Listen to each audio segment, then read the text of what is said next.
of the Supreme Court.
Mr. Speaker, the President's Cabinet.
Mr. Speaker, the President of the United States.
Members of Congress, I have the high privilege and the distinct honor of presenting to you the President of the United States.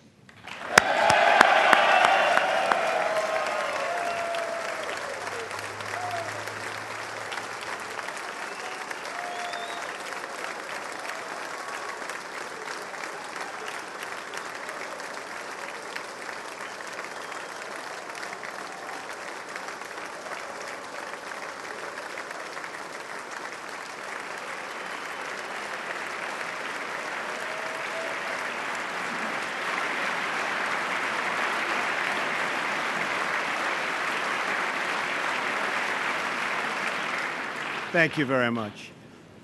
Mr. Speaker, Mr. Vice President, members of Congress, the First Lady of the United States.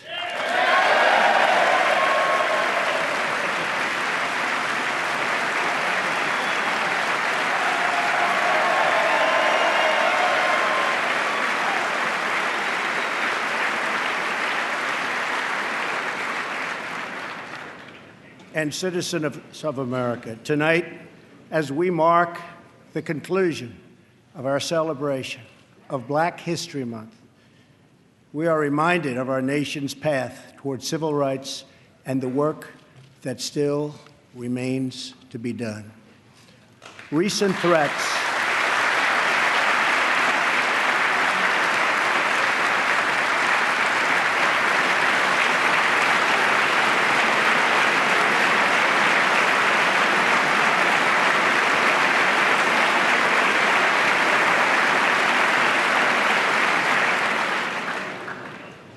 threats targeting Jewish community centers and vandalism of Jewish cemeteries, as well as last week's shooting in Kansas City, remind us that while we may be a nation divided on policies, we are a country that stands united in condemning hate and evil in all of its very ugly forms.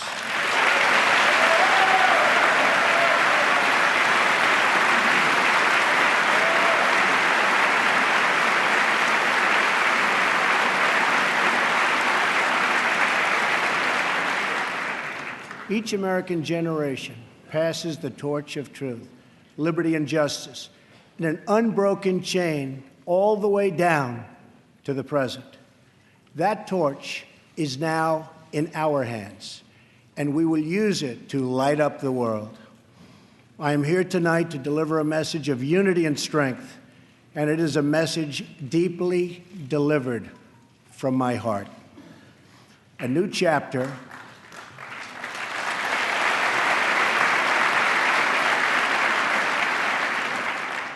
of American greatness is now beginning. A new national pride is sweeping across our nation, and a new surge of optimism is placing impossible dreams firmly within our grasp. What we are witnessing today is the renewal of the American spirit. Our allies will find that America is once again ready to lead.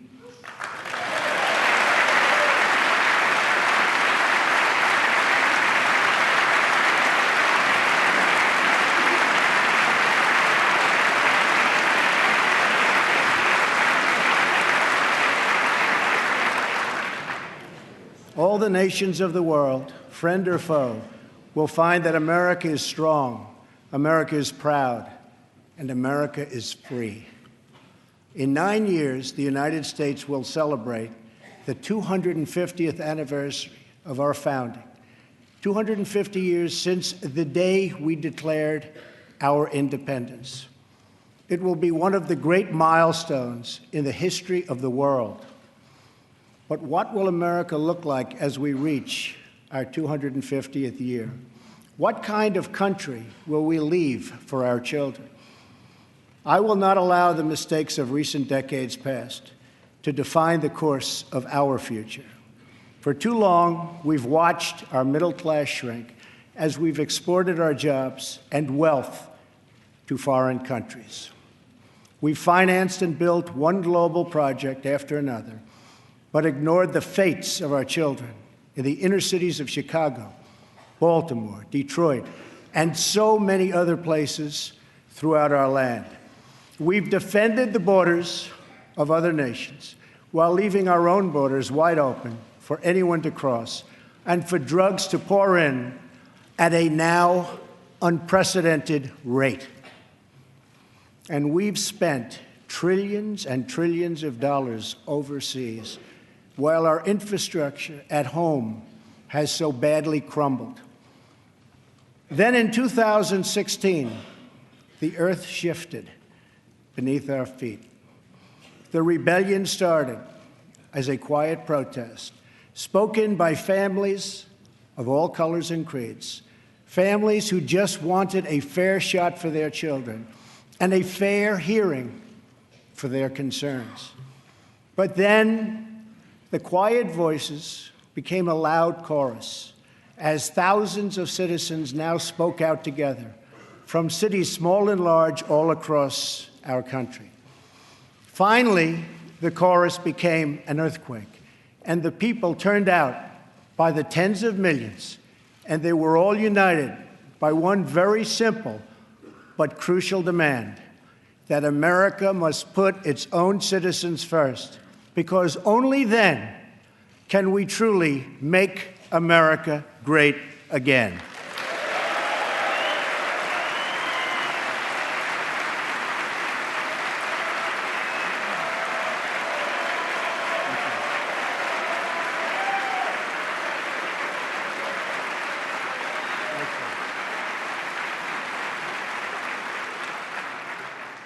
Dying industries will come roaring back to life. Heroic veterans will get the care they so desperately need. Our military will be given the resources its brave warriors so richly deserve. Crumbling infrastructure will be replaced with new roads, bridges, tunnels, airports, and railways gleaming across our very, very beautiful land. Our terrible drug epidemic will slow down and ultimately stop. And our neglected inner cities will see a rebirth of hope, safety, and opportunity.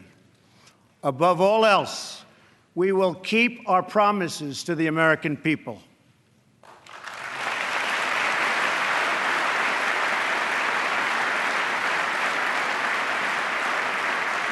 Thank you. It's been a little over a month since my inauguration, and I want to take this moment to update the nation on the progress I've made in keeping those promises.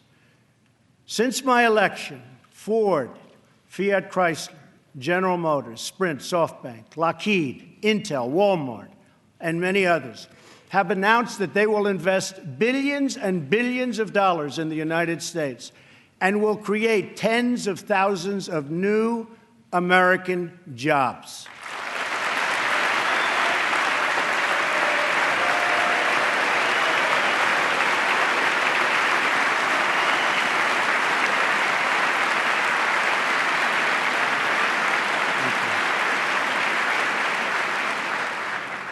The stock market has gained almost $3 trillion in value since the election on November 8th, a record.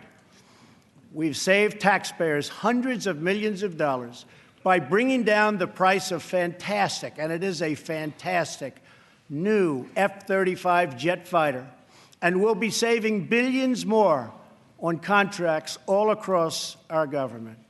We have placed a hiring freeze on non-military and non-essential federal workers. We have begun to drain the swamp of government corruption by imposing a 5-year ban on lobbying by executive branch officials and a lifetime ban. Thank you.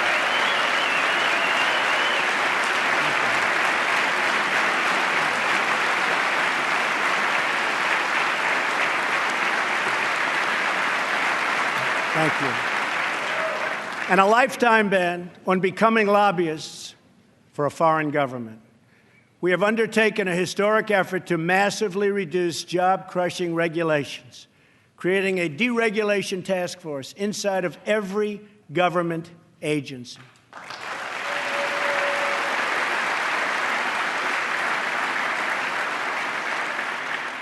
And we're imposing a new rule which mandates that for every one new regulation, 2 old regulations must be eliminated.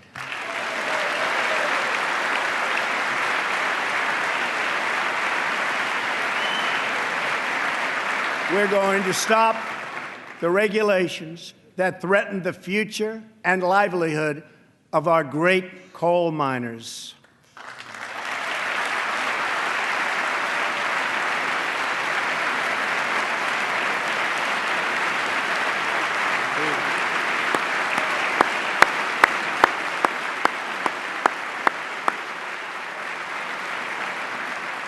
We have cleared the way for the construction of the Keystone and Dakota Access pipelines.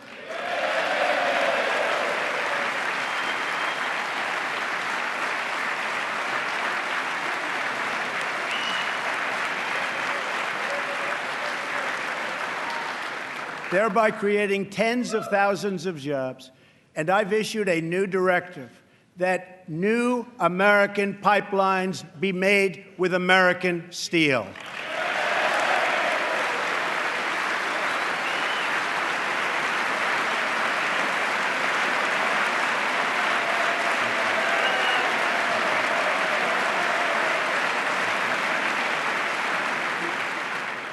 We have withdrawn the United States from the job-killing Trans-Pacific Partnership.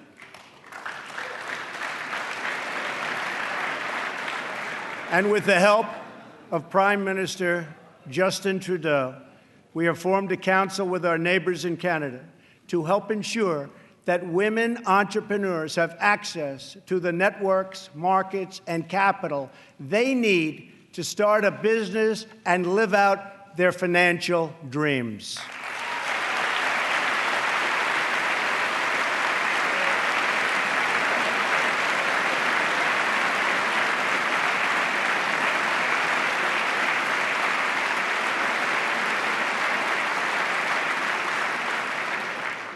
To protect our citizens, I have directed the Department of Justice to form a task force on reducing violent crime. I have further ordered the Departments of Homeland Security and Justice, along with the Department of State and the Director of National Intelligence, to coordinate an aggressive strategy to dismantle the criminal cartels that have spread all across our nation.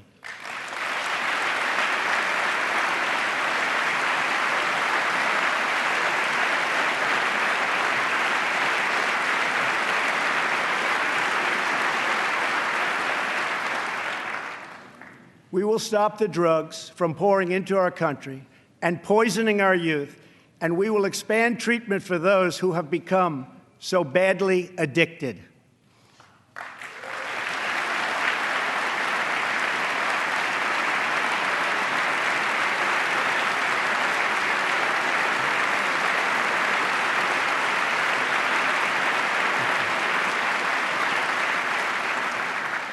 At the same time, my administration has answered the pleas of the American people for immigration enforcement and border security.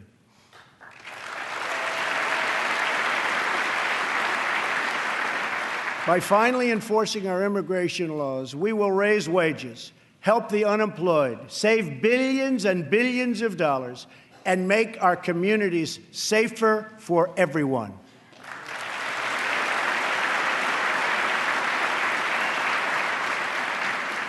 We want all Americans to succeed, but that can't happen in an environment of lawless chaos. We must restore integrity and the rule of law at our borders.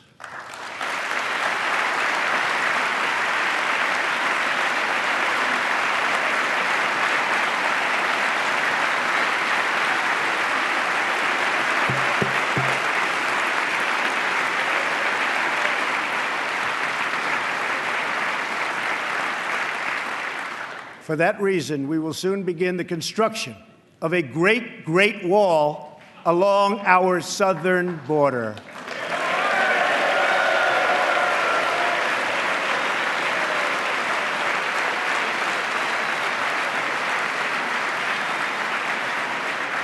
As we speak tonight, we are removing gang members, drug dealers, and criminals that threaten our communities and prey on our very innocent citizens.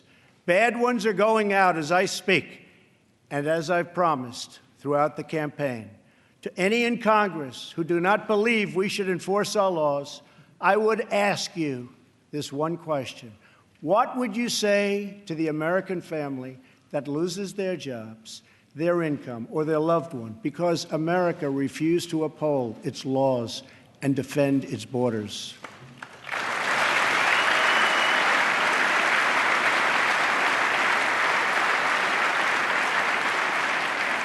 Our obligation is to serve, protect and defend the citizens of the United States.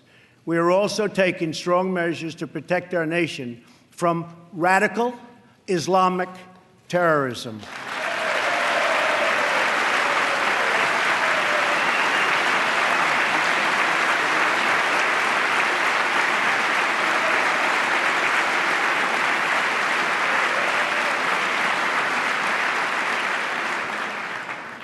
According to data provided by the Department of Justice, the vast majority of individuals convicted of terrorism and terrorism-related offenses since 9/11 came here from outside of our country. We have seen the attacks at home, from Boston to San Bernardino to the Pentagon, and yes, even the World Trade Center. We have seen the attacks in France, in Belgium, in Germany, and all over the world.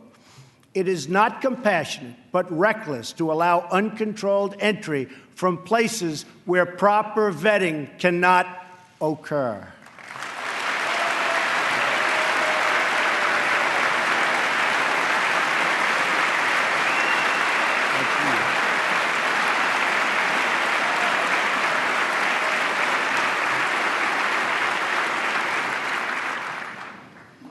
Those given the high honor of admission to the United States should support this country and love its people and its values.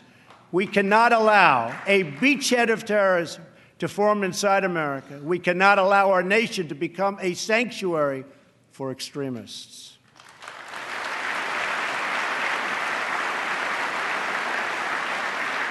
That is why my administration has been working on improved vetting procedures, and we will shortly take new steps to keep our nation safe and to keep those out who will do us harm.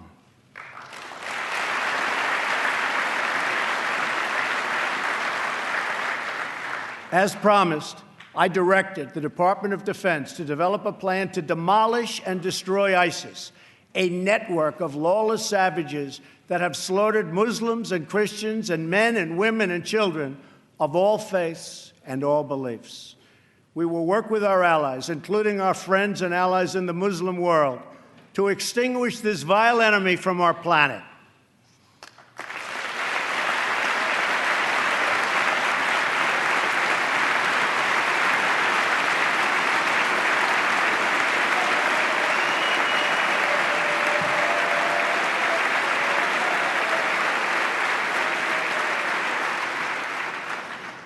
I have also imposed new sanctions on entities and individuals who support Iran's ballistic missile program and reaffirmed our unbreakable alliance with the State of Israel.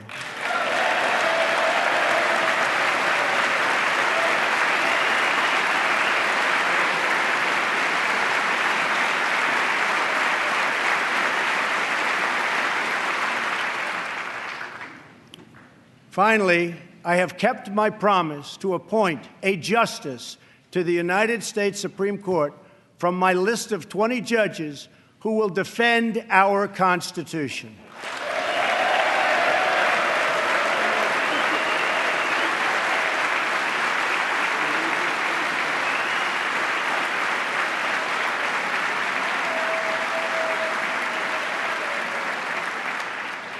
I am greatly honored to have Maureen Scalia with us in the gallery tonight.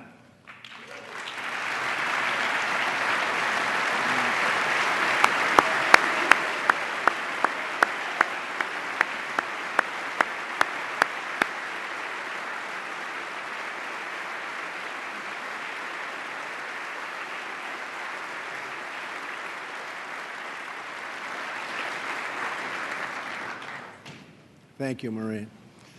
Her late great husband, Antonin Scalia, will forever be a symbol of American justice. To fill his seat, we have chosen Judge Neil Gorsuch, a man of incredible skill and deep devotion to the law.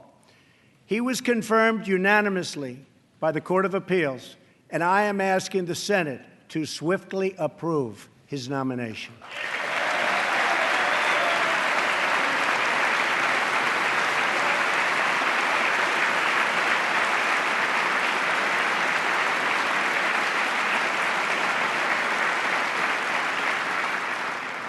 Tonight, as I outline the next steps we must take as a country, we must honestly acknowledge the circumstances we inherited.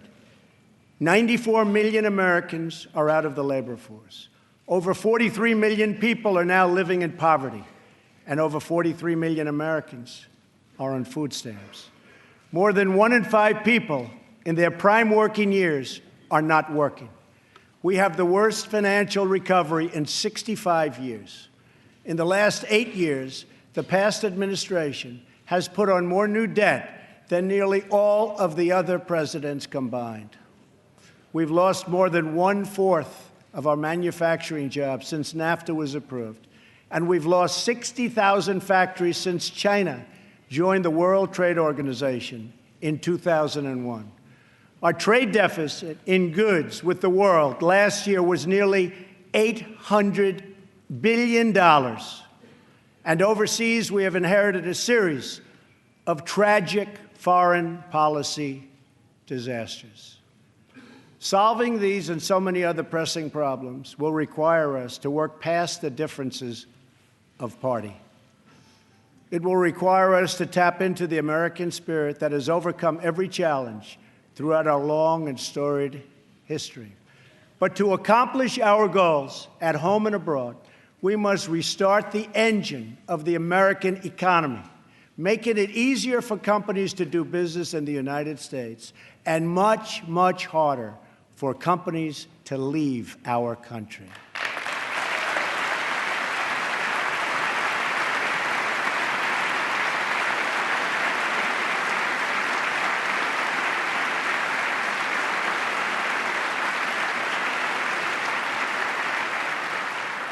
Right now, American companies are taxed at one of the highest rates anywhere in the world. My economic team is developing historic tax reform that will reduce the tax rate on our companies so they can compete and thrive anywhere and with anyone.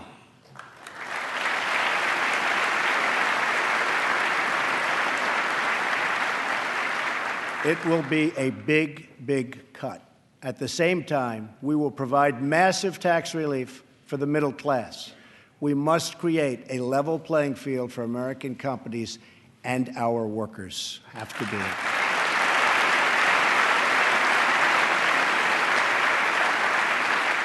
Currently, when we ship products out of America, many other countries make us pay very high tariffs and taxes. But when foreign companies ship their products into America, we charge them nothing or almost nothing. I just met with officials and workers from a great American company, Harley-Davidson. In fact, they proudly displayed 5 of their magnificent motorcycles made in the USA on the front lawn of the White House.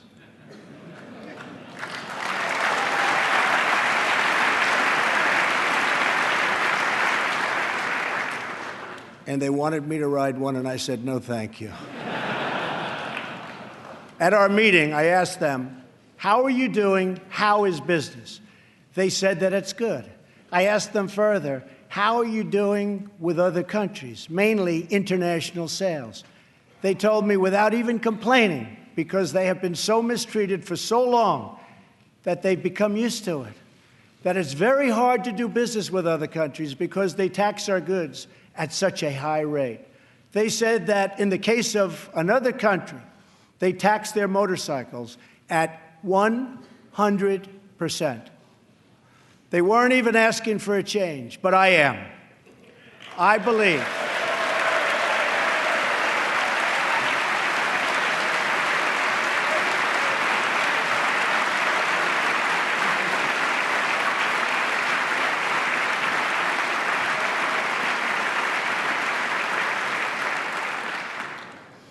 I believe strongly in free trade, but it also has to be fair trade. It's been a long time since we had fair trade. The first Republican president, Abraham Lincoln, warned that the abandonment of the protective policy by the American government will produce want and ruin among our people. Lincoln was right, and it's time we heeded his advice and his words.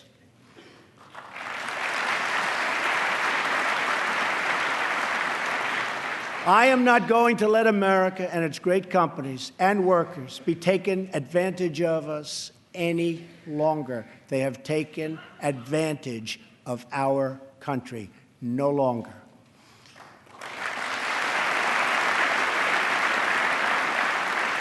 I'm going to bring back millions of jobs. Protecting our workers also means reforming our system of legal immigration.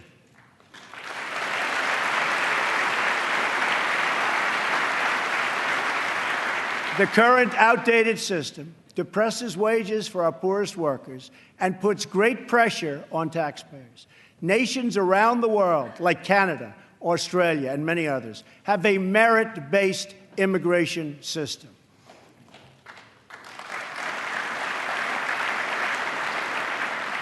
It's a basic principle that those seeking to enter a country ought to be able to support themselves financially. Yet in America, we do not enforce this rule, straining the very public resources that our poorest citizens rely upon. According to the National Academy of Sciences, our current immigration system costs American taxpayers many billions of dollars a year. Switching away from this current system of lower-skilled immigration and instead adopting a merit-based system, we will have so many more benefits. It will save countless dollars, raise workers' wages, and help struggling families, including immigrant families, enter the middle class. And they will do it quickly, and they will be very, very happy indeed.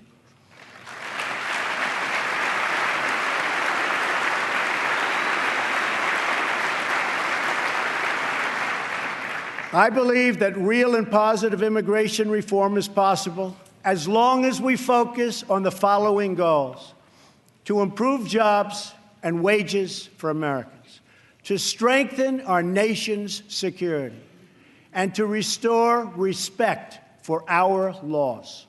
If we are guided by the well-being of American citizens, then I believe Republicans and Democrats can work together to achieve an outcome that has eluded our country for decades.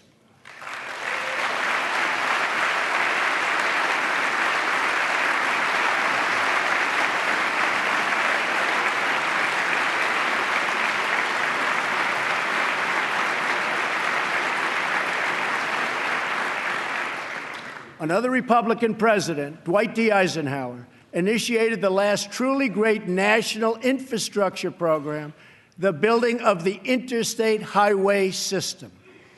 The time has come for a new program of national rebuilding.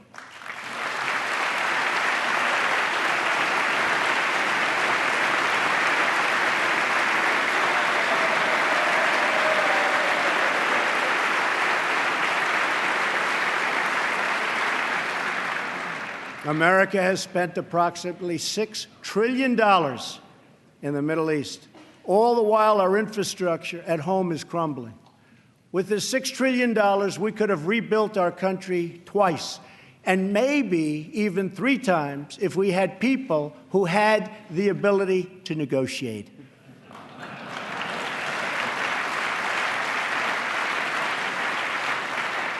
To launch our national rebuilding, I will be asking Congress to approve legislation that produces a $1 trillion investment in infrastructure of the United States, financed through both public and private capital, creating millions of new jobs.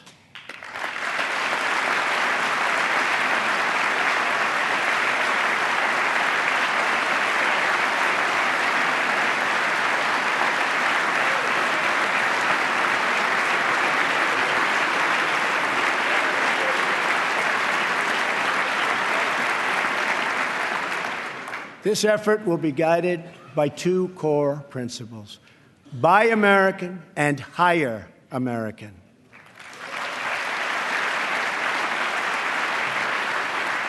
Tonight, I am also calling on this Congress to repeal and replace Obamacare.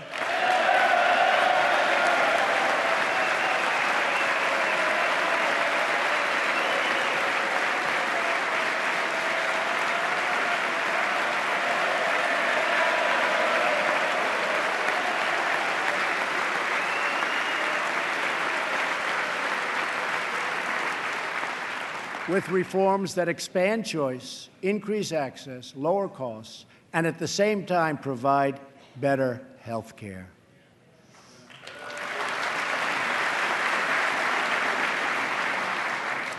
Mandating every American to buy government-approved health insurance was never the right solution for our country.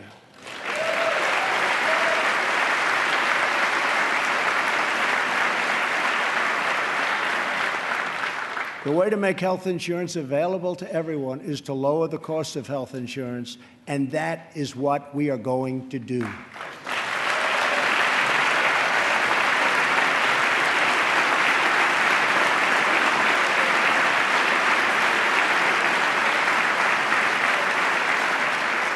Obamacare premiums nationwide have increased by double and triple digits. As an example, Arizona went up 116% last year alone. Governor Matt Bevin of Kentucky just said Obamacare is failing in his state, the state of Kentucky, and it's unsustainable and collapsing. 1/3 of the counties have only one insurer, and they're losing them fast. They are losing them so fast. They're leaving. And many Americans have no choice at all. There's no choice left. Remember, when you were told that you could keep your doctor and keep your plan, we now know that all of those promises have been totally broken. Obamacare is collapsing, and we must act decisively to protect all Americans.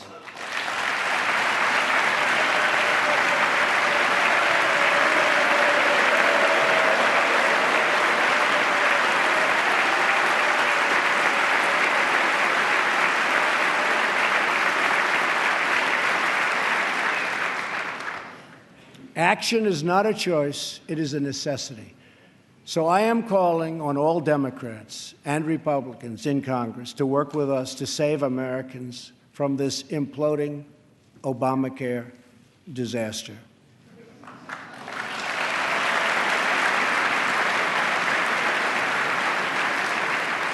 Here are the principles that should guide Congress as we move to create a better health care system for all Americans. First, we should ensure that Americans with pre-existing conditions have access to coverage and that we have a stable transition for Americans currently enrolled in the health care exchanges.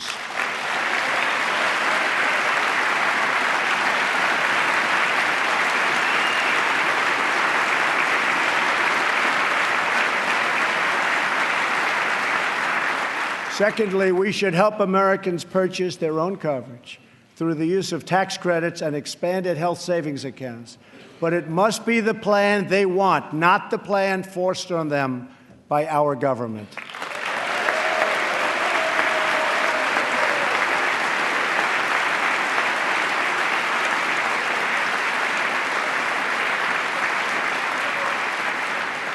Thirdly, we should give our state governors the resources and flexibility they need with Medicaid to make sure no one is left out.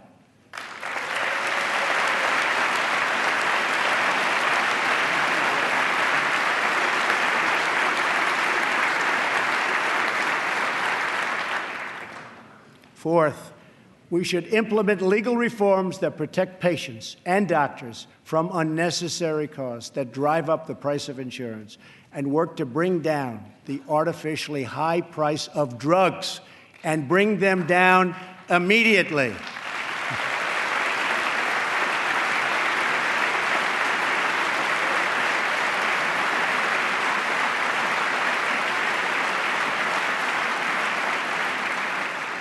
And finally, the time has come to give Americans the freedom to purchase health insurance across state lines.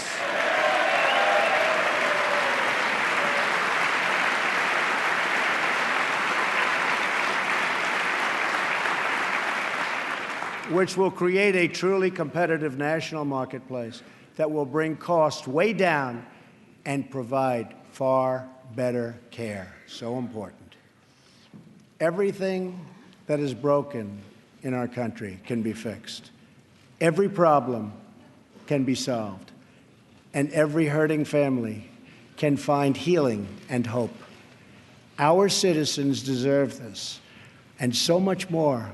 So why not join forces and finally get the job done and get it done right?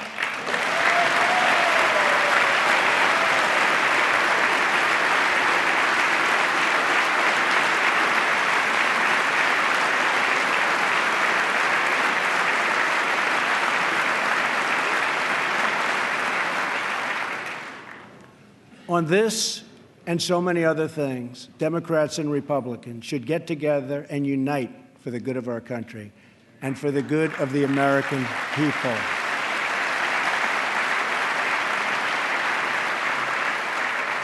My administration wants to work with members of both parties to make child care accessible and affordable, to help ensure new parents that they have paid family leave,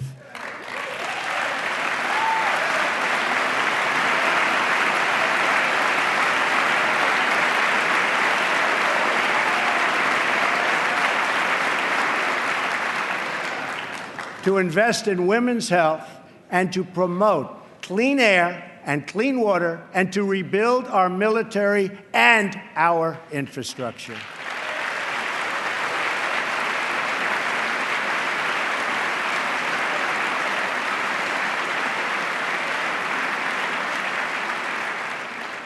True love for our people requires us to find common ground, to advance the common good, and to cooperate on behalf of every American child who deserves a much brighter future.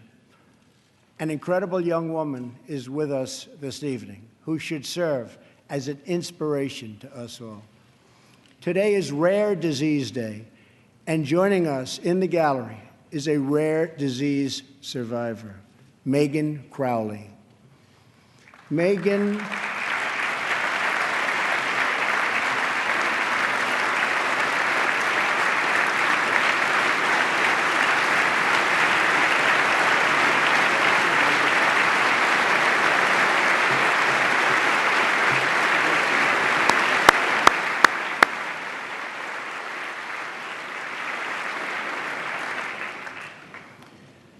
Megan was diagnosed with Pompe disease, a rare and serious illness, when she was 15 months old. She was not expected to live past 5.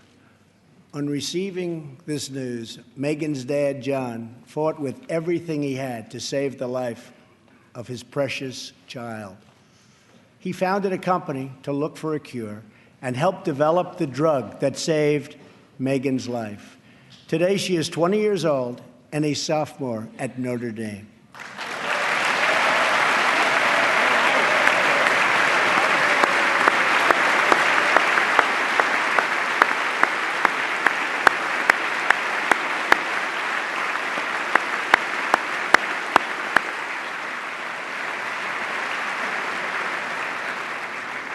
Megan's story is about the unbounded power of a father's love for a daughter.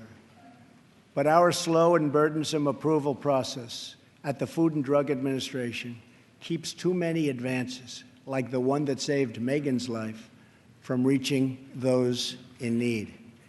If we slash the restraints, not just at the FDA, but across our government, then we will be blessed with far more miracles just like Megan.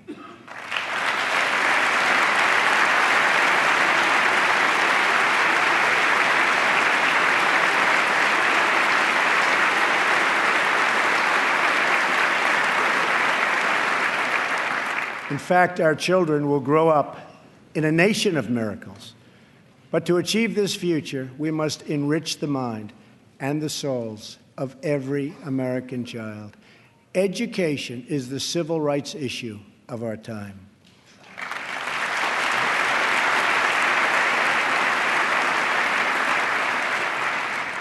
I am calling upon members of both parties to pass an education bill that funds school choice for disadvantaged youth, including millions of African American and Latino children.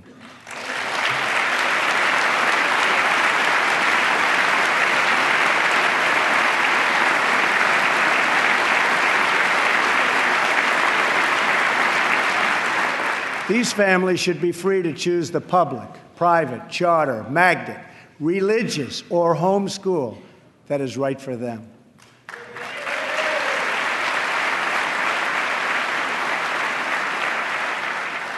Joining us tonight in the gallery is a remarkable woman, Denisha Merriweather. As a young girl, Denisha struggled in school and failed third grade twice. But then she was able to enroll in a private center for learning, great learning center, with the help of a tax credit and a scholarship program. Today, she is the first in her family to graduate not just from high school, but from college. Later this year, she will get her master's degree in social work. We want all children to be able to break the cycle of poverty, just like Denisha.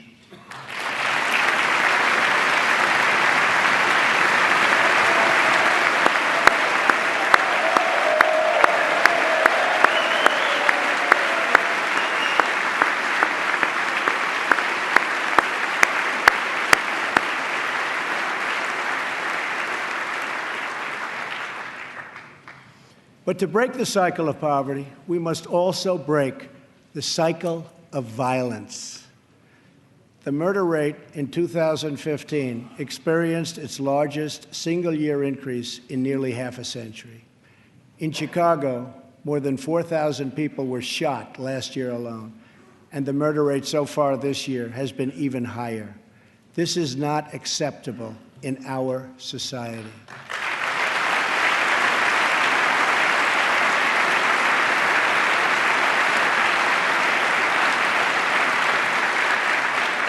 Every American child should be able to grow up in a safe community, to attend a great school, and to have access to a high-paying job.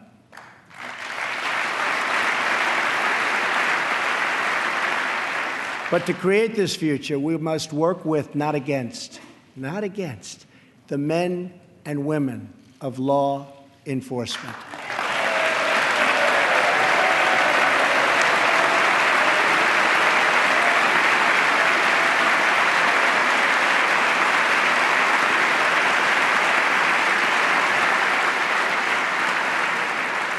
We must build bridges of cooperation and trust, not drive the wedge of disunity and really it's what it is, division. It's pure, unadulterated division. We have to unify. Police and sheriffs are members of our community. They're friends and neighbors. They're mothers and fathers, sons and daughters, and they leave behind loved ones every day who worry about whether or not they'll come home safe and sound. We must support the incredible men and women of law enforcement.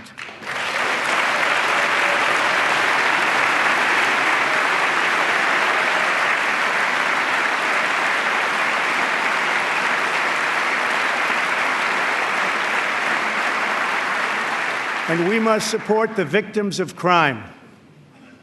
I have ordered the Department of Homeland Security to create an office to serve American victims. The office is called VOICE, Victims of Immigration Crime Engagement. We are providing a voice to those who have been ignored by our media and silenced by special interests. Joining us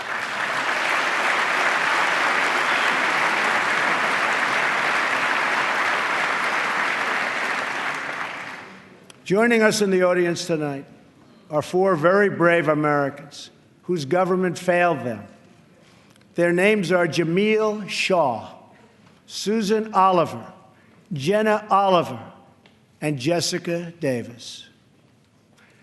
Jamil's 17-year-old son was viciously murdered by an illegal immigrant gang member who had just been released from prison. Jamil Shaw Jr. was an incredible young man with unlimited potential who was getting ready to go to college, where he would have excelled as a great college quarterback. But he never got the chance. His father, who is in the audience tonight, has become a very good friend of mine. Jamil, thank you. Thank you.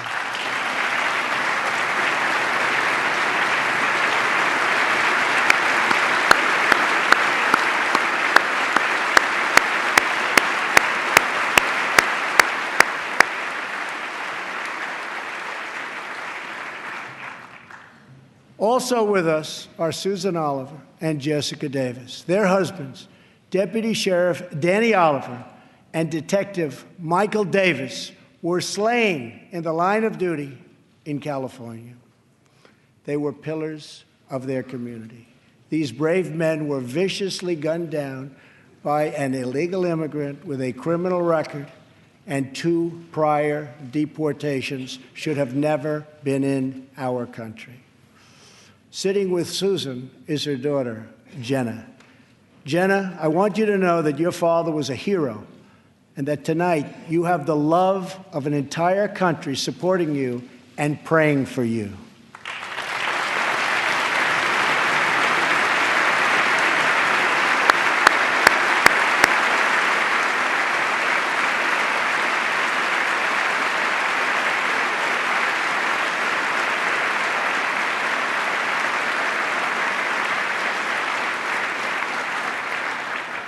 To Jamil, Jenna, Susan, and Jessica, I want you to know that we will never stop fighting for justice. Your loved ones will never, ever be forgotten. We will always honor their memory.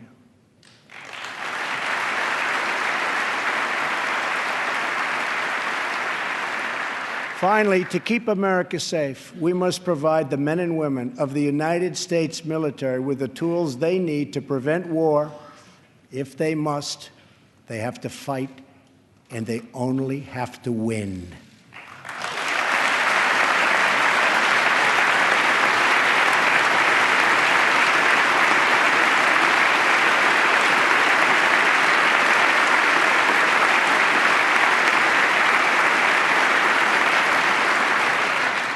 I am sending Congress a budget that rebuilds the military, eliminates the defense sequester,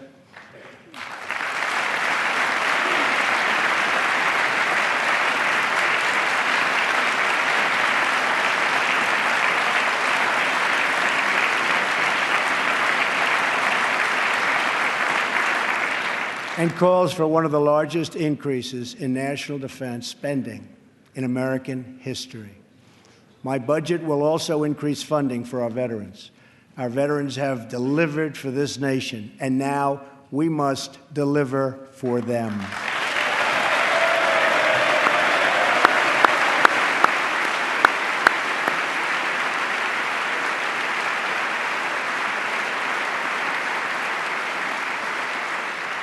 The challenges we face as a nation are great, but our people are even greater, and none are greater or braver than those who fight for America in uniform.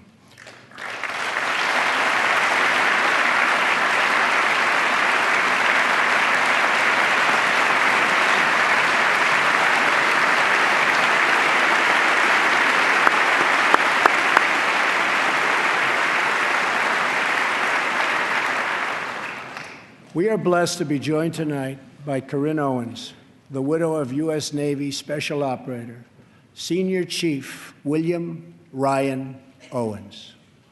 Ryan died as he lived, a warrior and a hero, battling against terrorism and securing our nation.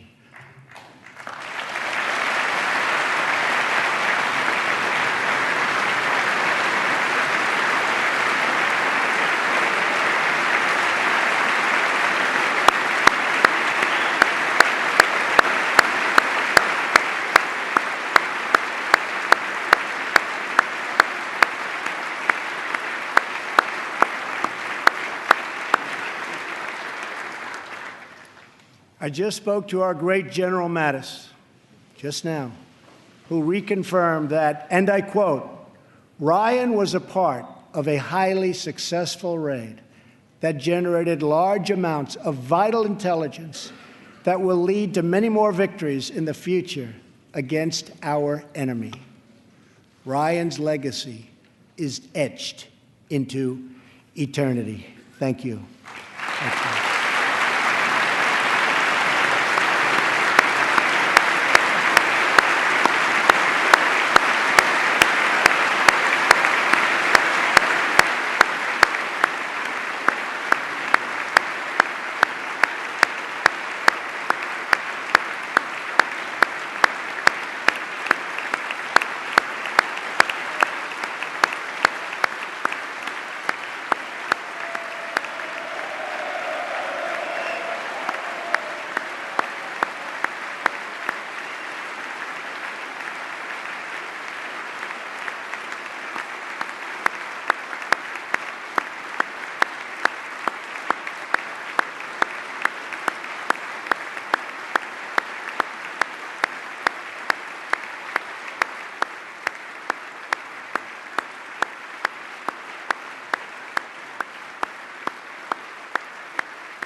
And Ryan is looking down right now. You know that. And he's very happy because I think he just broke a record.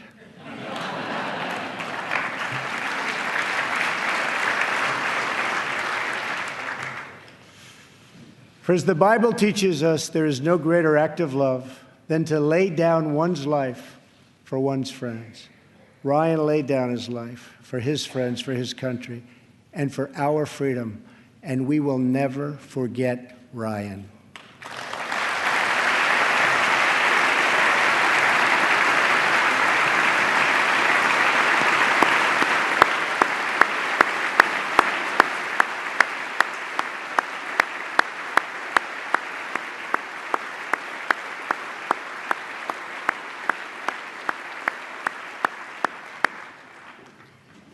To those allies who wonder what kind of a friend America will be, look no further than the heroes who wear our uniform.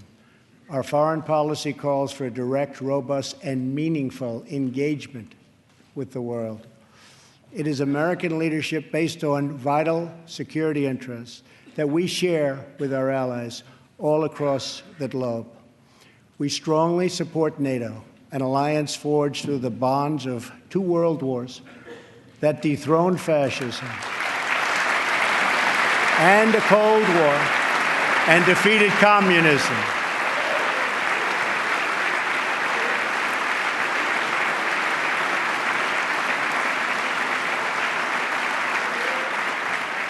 But our partners must meet their financial obligations.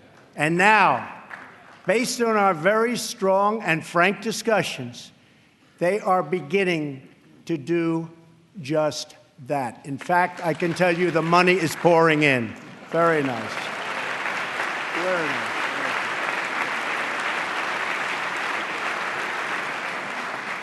We expect our partners, whether in NATO, the Middle East, or in the Pacific, to take a direct and meaningful role in both strategic and military operations and pay their fair share of the cost, have to do that. We will respect historic institutions, but we will respect the foreign rights of all nations, and they have to respect our rights as a nation also.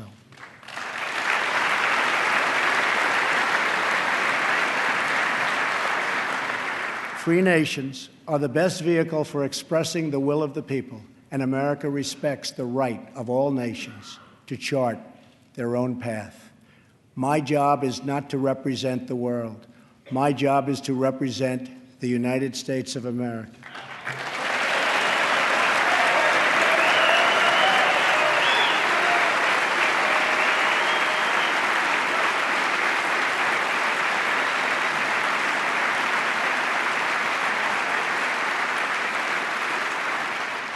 But we know that America is better off when there is less conflict, not more.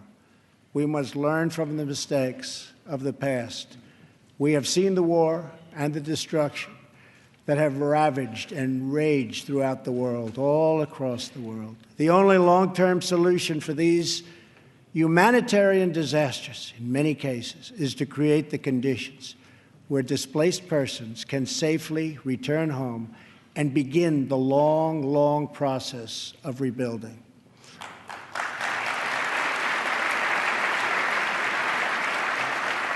America is willing to find new friends and to forge new partnerships where shared interests align.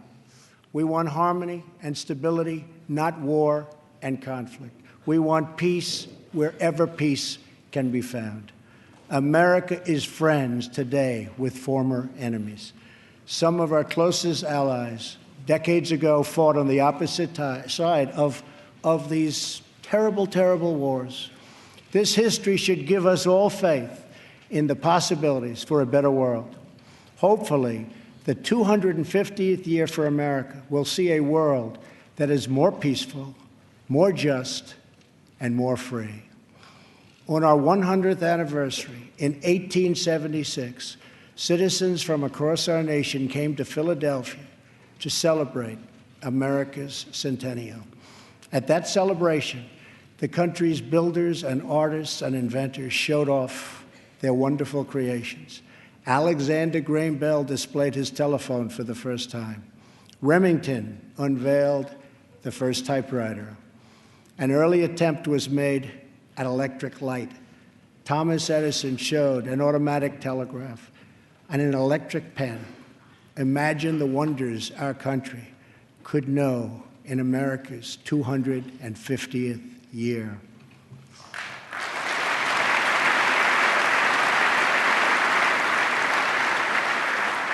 Think of the marvels we can achieve if we simply set free the dreams of our people. Cures to the illnesses that have always plagued us are not too much to hope. American footprints on distant worlds are not too big a dream. Millions lifted from welfare to work is not too much to expect. And streets where mothers are safe from fear, schools where children learn in peace, and jobs where Americans prosper and grow are not too much to ask.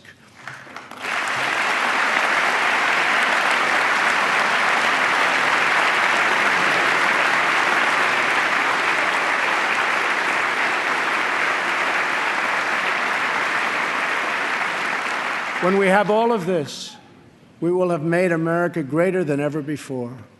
For all Americans, this is our vision. This is our mission. But we can only get there together. We are one people with one destiny. We all bleed the same blood. We all salute the same great American flag. And we all are made by the same God.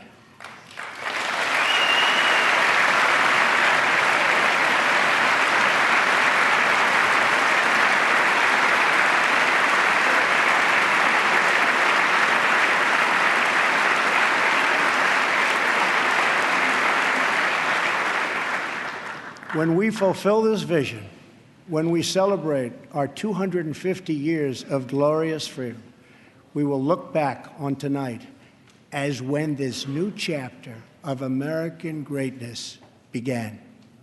The time for small thinking is over. The time for trivial fights is behind us.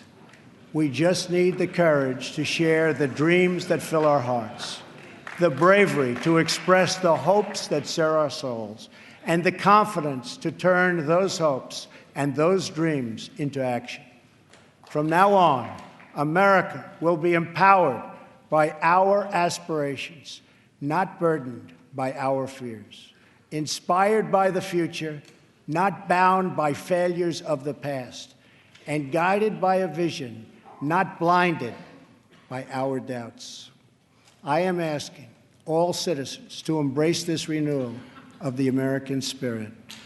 I am asking all members of Congress to join me in dreaming big and bold and daring things for our country. I am asking everyone watching tonight to seize this moment, believe in yourselves, believe in your future, and believe once more in America. Thank you, God bless you, and God bless the United States.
Thank you very much, folks, for joining us and choosing us as your stream of choice. Because of all your support, because of all your help, you guys made us number one, and we appreciate it very, very much. Thank you so much for all you guys that supported. Thank you so much for all you guys that gave a thumbs up. All the people that shared our stream. You guys are awesome. Very, very, very much thank you to every single one of you guys that came out here on the stream. And if you are new to our community, we encourage you to subscribe by clicking the subscribe button and hit a notification bell right next to it so you guys can get a heads up on when we go live or we upload any breaking news videos. Tomorrow we will start our live streaming at 6 a.m. Pacific, 9 a.m. Eastern. So make sure to join us tomorrow for the presser, Sean Spicer. I told you guys that this was going to be awesome. The president did a wonderful job, and we're very happy with what he said tonight. He basically touched on all aspects of what is important to the American people, and that's what it's all about, keeping it real and making sure that he touches the points of what is important to the American people. So, like I said, thank you very much, everyone. Don't forget to hit that thumbs up on your way out if you haven't yet. If you missed any part of the speech, it will be uploaded in just a few minutes after we shut down. And I hope, like I said, you guys join us tomorrow, 6 a.m. Pacific, 9 a.m. Eastern, for our continued coverage of the President Trump administration, the Senate hearings, Senate confirmations, and all of that good stuff. During the month of March is when the Senate hearings start for the person that got nominated for the Supreme Court, Neil Gorsuch. So his hearings is set to start in the beginning or towards the middle of March. So don't miss it. It will be here. And I would like to give a special thank you to all the moderators. We got Sayuri Blue 90 in the house. We had Sazzy. We had Deacon. We had Wyatt. We had Brian Knight. And I hope I'm not missing anyone. We also have Nightbot in the house. So, like I said, guys, thank you very much. I'll put on some music for a little while. I'll continue the chat. Just if you guys want to stay and chat for a little while, you're more than welcome. And I'll be signing off. Thank you very much, everyone. Hope to see you guys here next time. But until then, peace.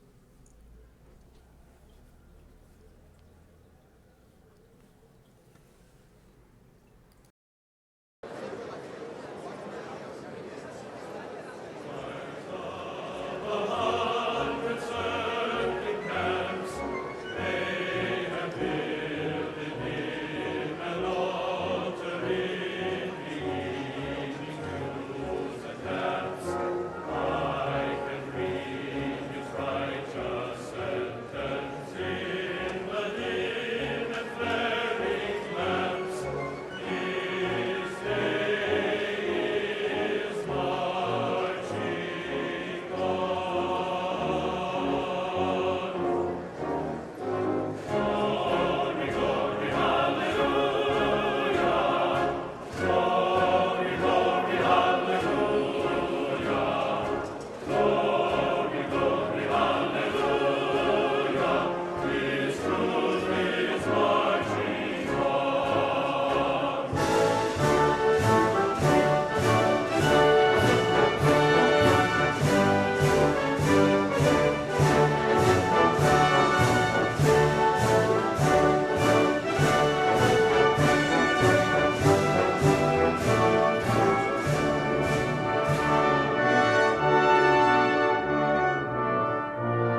All right, folks, one more time. If you missed the stream, if you missed the speech, it'll be uploaded in just a few minutes. It'll be up on our channel. I will put the link also in the chat in just a few minutes until YouTube is done uploading it. I'll put the link on it on the chat. If you are new to our community, we encourage you to join it by clicking the subscribe button. If you just joined today, welcome to the family. We are almost 50,000 strong. So that's awesome. Our family is growing immensely, and we're glad that you joined.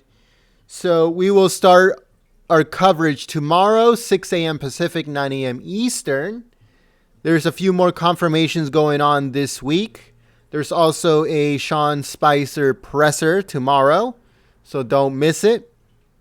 And thank you very much, everyone. Have a good night, a good evening, a good morning, good afternoon, depending on where you're at. And we hope to see you guys here at Golden State Times next time. This is Gent signing off. See you soon.